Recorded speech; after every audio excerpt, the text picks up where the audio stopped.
Hello, everyone. This is Jeffrey T. Fertiller. Welcome to our Wednesday morning tea with Jeffrey. I try to have a concise thought on Wednesday mornings for you. And so today's is a little different. And it's something that I've been thinking about, chewing on for a while. And here's why. It's because I see this problem, this obstacle, also an opportunity, and I hear no chatter about it, and I hear very little discussion. And so I wonder, am I the only one that thinks about this or sees this as an opportunity? Because it is a problem for many organizations. What is it, you may want to know? And thank you for joining us on Morning Tea with Jeffrey. Let's talk about what it is. And it's technical debt. And it's not the way you normally hear what technical debt is. Most people think technical debt is the code that you put in production, but now it's an obstacle for improvements and for the next step. It may be bad code. It may be code that every time you need to upgrade, you have to work around this old code. I get that. But I want to pose the thought that the problem is much larger. And here's why. And if you are thinking about your strategic vision as an organization, as a company, and then you think in IT, what is it we're trying to solve? What is it we're trying to do to support this greater initiative? How can we align ourselves to that greater initiative? That's what we all should be doing. During this time of digital disruption, digital transformation, we should be thinking, what is it we're trying to do? Where is it we're trying to go, and how do we get there? Simple things. All right, here's the thought. All that aside, here's the thought. Whatever it is that you're doing in IT, and I mean everything, from the smallest to the largest, if it doesn't align with the strategic goals of your company, if it's not doing what you need from your company, it's technical debt. And let me give you a few examples.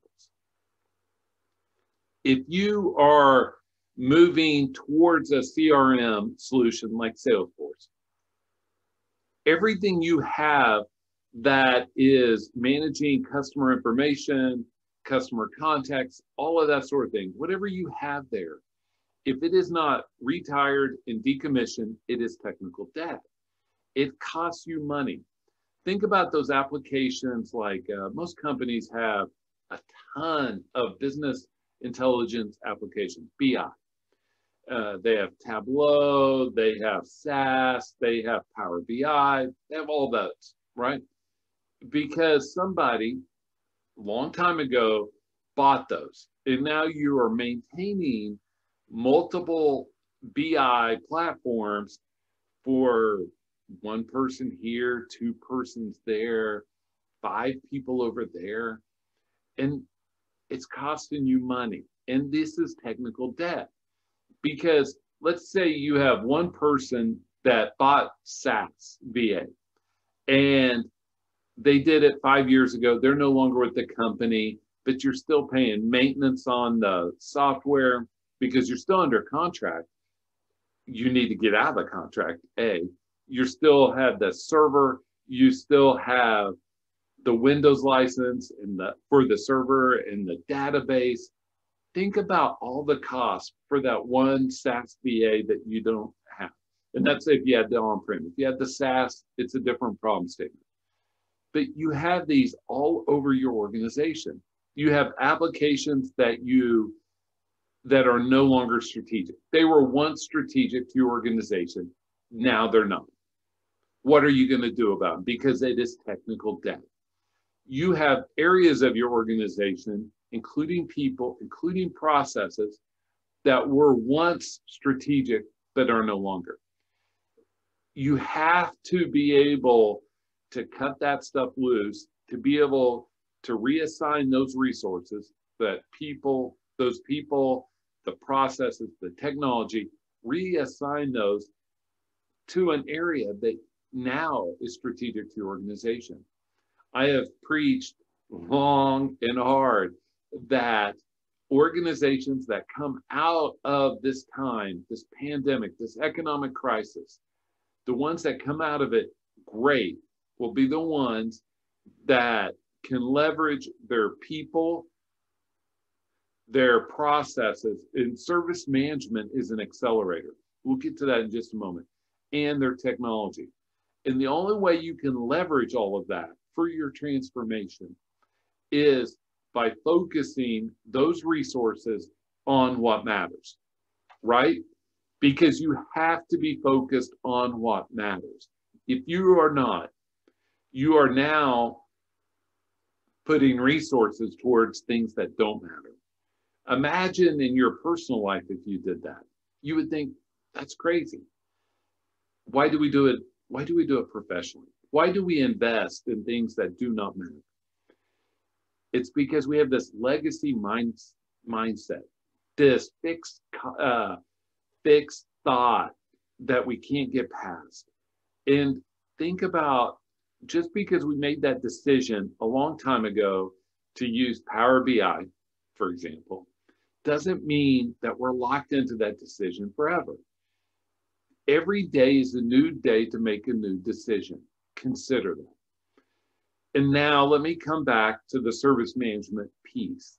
And we as service management leadership can help your organization in this prioritization, this reassigning of resources, help you save money and reassign those resources to what matters. But let's talk about it. What better than your IT asset management, your CMDB, your change management, your incident management? What better than those to help you understand where your priorities are, where your resources are allocated? A few examples. Your IT asset management group can tell you where money is being spent. It can tell you how leveraged you are on contracts. And if you have to get out of contracts, who better than the IT asset management group to lead the way? On the CMDB, if we are getting rid of Power BI, the CMDB helps by helping us understand what the services are, what infrastructure services are supporting that application, and then to be able to reassign those to somewhere else. Change management. Imagine if you have no changes for a specific service or application for 6 months. It's probably not a strategic service, is it? That's a great indicator. Incidents. Wouldn't the priorities and the SLAs that you have for certain incidents tell you what's important to your organization? And here's the kicker that I saw recently, is that an organization had SLAs, legacy SLAs, that were extreme because now they are tied to something that doesn't really matter to the organization. So you have to update your SLAs. Service management as a part of your organization will lead the way in helping you accelerate your digital transformation. Even if your digital transformation is moving people, it will help. But back on the thought of technical debt, I want you to consider, please consider, the idea that technical debt is everywhere. It could be your printers. It could be, now that we're moving from a centralized office to a decentralized with people hoteling and working from home, that's creating technical debt that you can now leverage those resources for something different. See all of this as opportunities, I plead with you, and you will be able to reassign these resources to what matters. This is Jeffrey T. Fertiller. We thank you for joining us on Morning Tea with Jeffrey. We are trying to communicate strategic thoughts with practical application because every organization is going to have these same conversations. How do we come out of this pandemic, this economic crisis, and be able to accelerate the outcomes we desire? We as service management leadership can help you as you have those conversations, as you charter that course, you plan that course of action, and as you execute. And we can help you get those desired outcomes.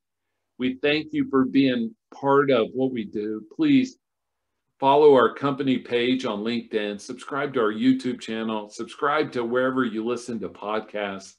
Help us get the word out. We are much appreciative of all the support we've received. And I hope everyone has a great, great day. Bye.